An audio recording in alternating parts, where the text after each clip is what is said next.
Hi, good morning, Stephen D.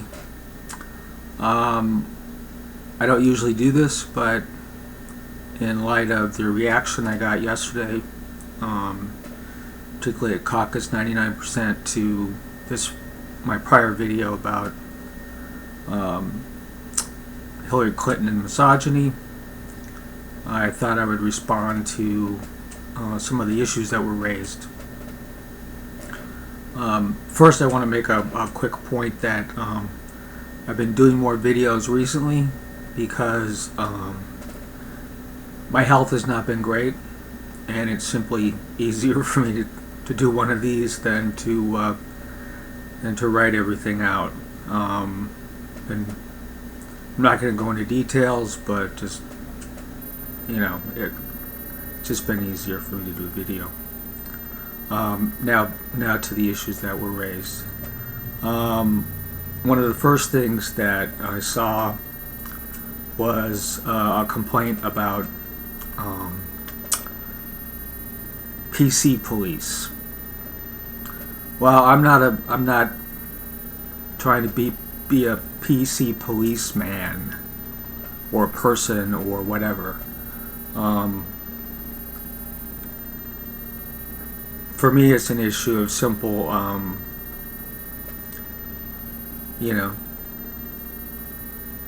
I wouldn't say manners particularly, but just, I've never really seen much need for using a lot of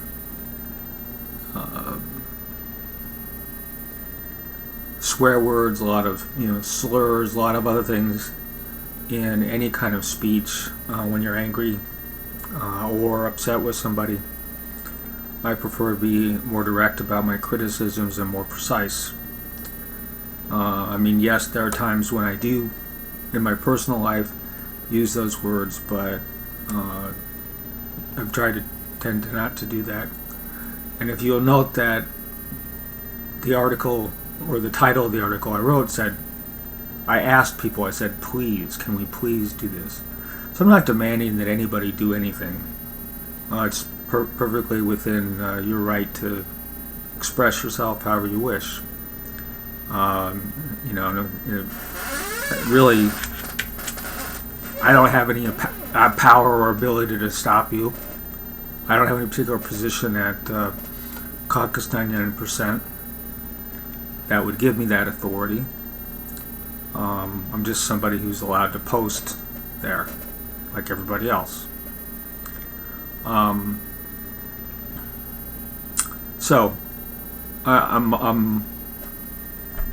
I think that's really kind of I would say a wrong interpretation of what I was trying to get across. Some people take a lot of offense, but most of the people I've seen claiming, that, oh, here comes the PC police, oftentimes seems to me people that, want to use slurs like racial slurs or other kinds of slurs against, against minority groups or oppressed groups, and I've never seen.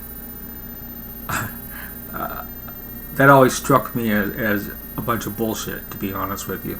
The whole idea that asking people not to use words like that are hurtful or that are, to me, frankly, disgusting.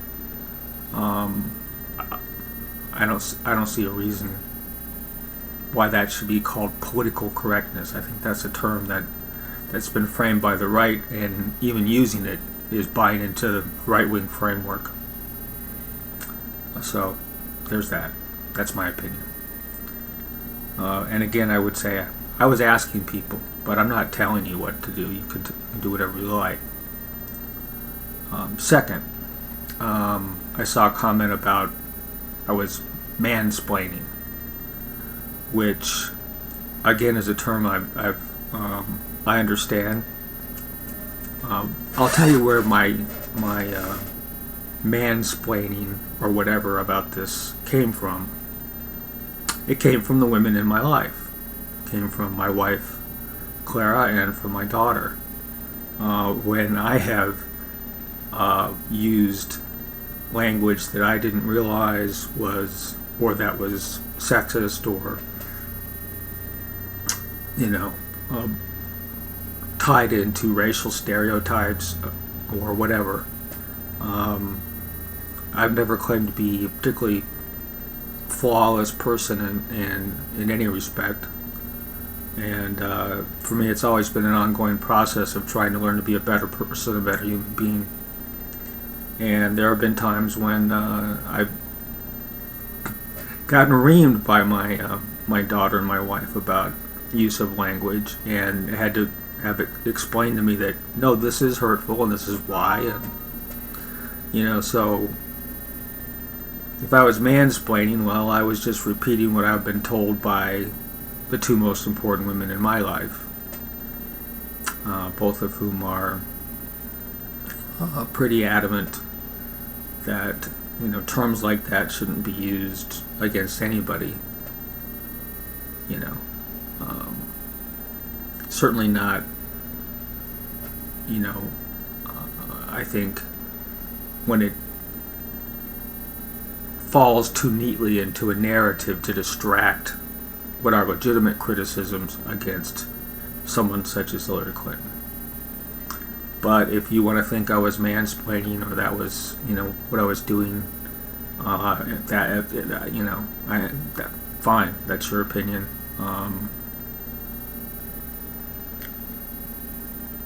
That's your opinion. But that wasn't my.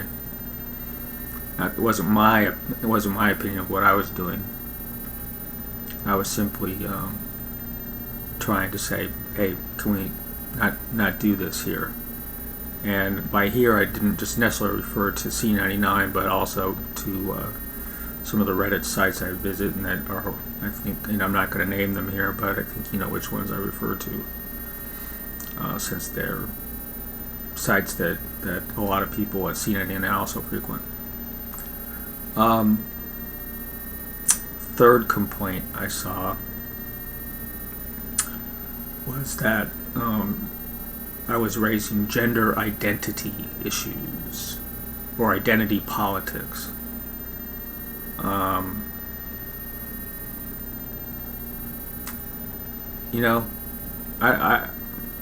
I've always been a little, maybe I'm naive, but I've always been a little confused by that whole definition of identity politics. All politics, are identity politics. All politics are personal. For me, the biggest issues that I've come across in my life, where I felt discriminated against or, not treated well, relate to my disability, personally. But I've also experienced, because my wife is Asian American, Japanese American, and my children are biracial, experienced some, racially discriminatory things that have happened to our family, and they're not anywhere near the level that I've heard about from people who are African American or other minorities, but it was enough to open my eyes to those issues. So I have a lot of sympathy for people that have been discriminated against.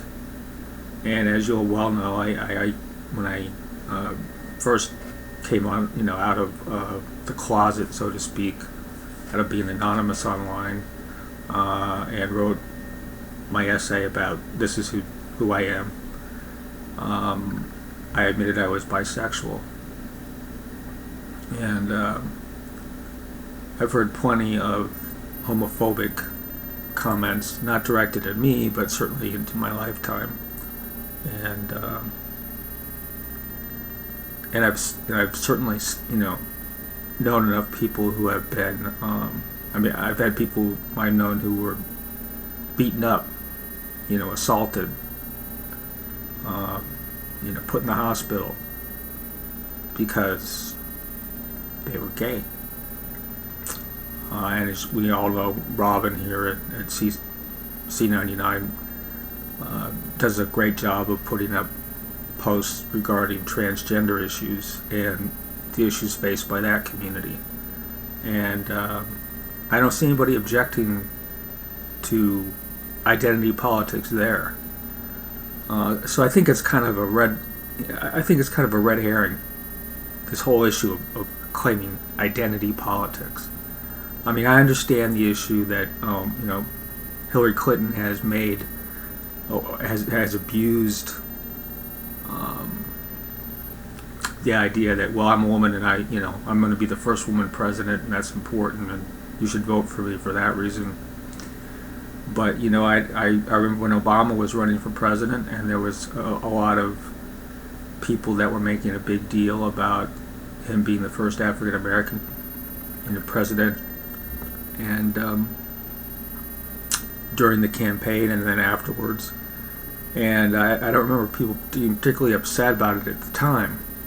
I think really the issue we have is more with the person who's exploiting her gender as an excuse for all the other inappropriate, wrongful, criminal acts she's done as a politician.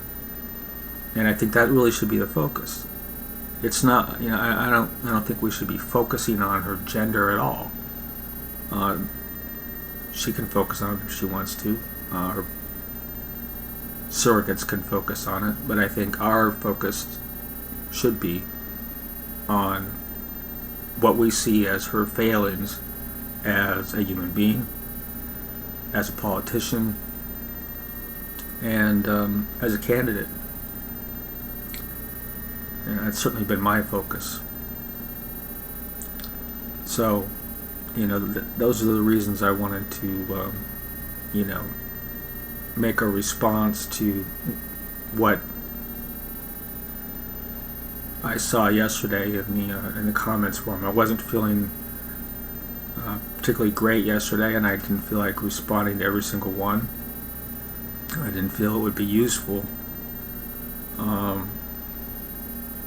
Obviously, it sparked a lot of conversation, and conversation is healthy, and discourse is healthy. And I understand we can disagree about these things, and that's one of the things that makes Caucus 99% a place that is valuable, in my opinion, and worthwhile keeping and saving, and growing if we can. So those are my thoughts on yesterday's comments and discussion after what I said. You can agree or disagree with me all you want. You can use any language you want, but this is rather than, like I said, respond to every single comment that was there that was objecting to what I was doing. Oh, let me add one more thing. I did remember seeing something about people complaining about trigger words. That was bullshit. Let me tell you, my own life, that's not bullshit. There is language that certain people or actions or whatever that can cause a lot of anxiety and panic in people. I've lived with my daughter has ADHD and anxiety disorder, and my mother, I think, had an undiagnosed anxiety disorder, and there are things that cause that trigger things. I've in the past, in my youth, worked with rape victims a long time ago. It wasn't a big part of what I did but there was a period of time, and there are things that trigger that, and I think to say that there isn't language that can trigger issues for people is again bullshit. You can say, oh well, toughen up or whatever, but I think that's really I think that says a lot about you about being kind of insensitive and lacking empathy for people, if that's the way you're going to look at things.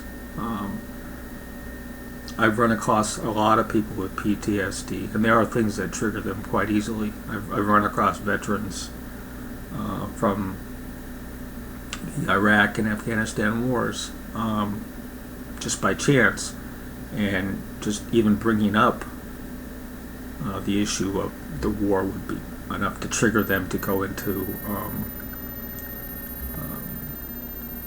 long rants and get very upset about their experiences. So to dismiss that concern for people, and particularly for women who've suffered domestic violence, or other people who've suffered violence or abuse, verbal abuse. I have no truck with that. You want to think there's no such thing as triggering words or actions. Well, all I can say is, I think you're an asshole if you believe that. So, that's my opinion. So I guess that's it. That's all I have to say today. And I'll be talking to you again when I see you. Take care, everybody. Stephen D. signing off.